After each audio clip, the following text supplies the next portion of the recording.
দুর্গাপুরে তৃণমূলের জনসভা থেকে বিজেপি ও কেন্দ্রকে নিশানা সায়নী ঘোষের। দুর্গাপুরের নির্বাচনী প্রচার ক্রমেই উত্তপ্ত হয়ে উঠেছে। রবিবার দুর্গাপুর পশ্চিম বিধানসভা দেশবন্ধু নগর মাঠে এক জনসভা থেকে কেন্দ্রের স্বরাষ্ট্রমন্ত্রী অমিত শাহকে তীব্র আক্রমণ করলেন তৃণমূলের যুব সভানেত্রী সায়নী ঘোষ। সভায় বক্তব্য রাখতে গিয়ে সায়নী ঘোষ কটাক্ষ করে বলেন, কেন্দ্রীয় সংস্থা যেমন ইডি ও সিবিআই দিয়েও রাজনৈতিকভাবে জিততে না পেরে এখন নির্বাচন কমিশনকেও ব্যবহার করা হচ্ছে বলে অভিযোগ তোলেন তিনি। পাশাপাশি তিনি দাবি করেন, বাংলার মানুষ নিজেদের অধিকার রক্ষার লড়াই চালিয়ে যাচ্ছে। এদিন তিনি আরও বলেন, বিজেপি নেতারা যদি অর্থ সাহায্যের প্রতিশ্রুতি দেন তবে আগে সেই টাকা হাতে নিতে বলার পরামর্শ দেন সাধারণ মানুষকে।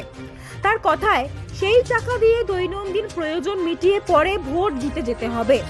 এই জনসভাটি অনুষ্ঠিত হয় তৃণমূল প্রার্থী কবি দত্তের সমর্থনে।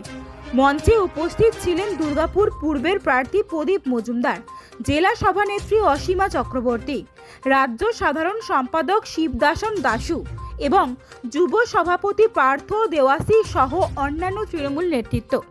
অন্নপূর্ণা ভান্ডার দেব,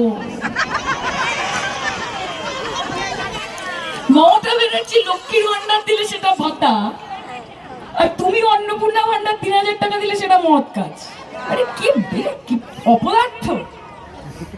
মা বোনেরা, আপনাদের 3000 টাকা অন্নপূর্ণা ভান্ডার দেব। আপনারা বলবেন অ্যাডভান্স দিন আগে 1500 টাকা। কি বলেন দর্শকরা? কবিতা কি বলো? বললো যে 3000 টাকা দেবো, বলবেন হ্যাঁ ভোট দেবো, আগে 1500 টাকা অ্যাডভান্স করে দিন। অ্যাডভান্সটা নিয়ে নেবেন, দাদা বৌদিকে দিলে নিয়ে নেবে অ্যাডভান্স, নিয়ে ওটা নিয়ে বাজারে চলে যাবেন। রবিবার দিন দুপুর কচি পাঠার ঝোল, কচি পাঠার ঝোল খেয়ে মনকে শান্তি করে ছেলে মেয়েদেরকে সঙ্গে নিয়ে ভোট কেন্দ্রে গিয়ে জোড়া ফুল চিহ্নে মমতা ব্যানার্জিকে ভোটটা দিয়ে বাড়ি চলে আসবে। এটাই হচ্ছে এদের পন্থা। শীত গ্রীষ্ম বর্ষা তৃণমূল কংগ্রেস, মমতা ব্যানার্জি মানুষের ভরসা। ঝকঝকে রাস্তা, চকচকে আলো, তৃণমূল বলবে কবিতাই ভালো, কবিতাই ভালো, কবিতাই ভালো। তাই আপনাদের সকলের আশীর্বাদ পাবো হ্যাঁ কিনা? আপনাদের সকলের সমর্থন পাবো হ্যাঁ কিনা? লড়াইটা করতে পারবো হ্যাঁ কিনা? দেশের গণতন্ত্রকে বাঁচাতে হবে। সবাই যদি পল্টুরাম, নীতিশ কুমার আর চন্দ্রবাবু নাইডু হয়ে গিয়ে এদের সাথে হাত মিলিয়ে নেয়, নিজের পিঠ বাঁচানোর জন্য দেশ বাঁচবে না, গণতন্ত্র বাঁচবে না, মহিলাদের সম্মান বাঁচবে না। কিন্তু এই লড়াই শুধুমাত্র পাড়ায় আলো এলো কিনা, জল এলো কিনা, কোন অঞ্চল সভাপতিকে আমার পছন্দ না সেটার ভোট নয়। এই ভোট মমতা বন্দ্যোপাধ্যায়কে শুধু চতুর্থবার মুখ্যমন্ত্রী বানানোর ভোট নয়, দেশের প্রধানমন্ত্রী বানানোর ভোট। এটা মাথায় রাখবেন। कि हवाई चप्पल सफेद साड़ी, बंगाल की नारी ममता बनर्जी पूरे बीजेपी पर भारी। কাজে এই গর্বটা, এই দম্ভটা রাখতে হবে। আমি পুনরায় আপনাদের সকলকে, কি বাকি আছে বলুন তো? এই যে চেষ্টাটা দেশের প্রধানমন্ত্রী থেকে দেশের স্বরাষ্ট্রমন্ত্রী উপরে চলে আসছে।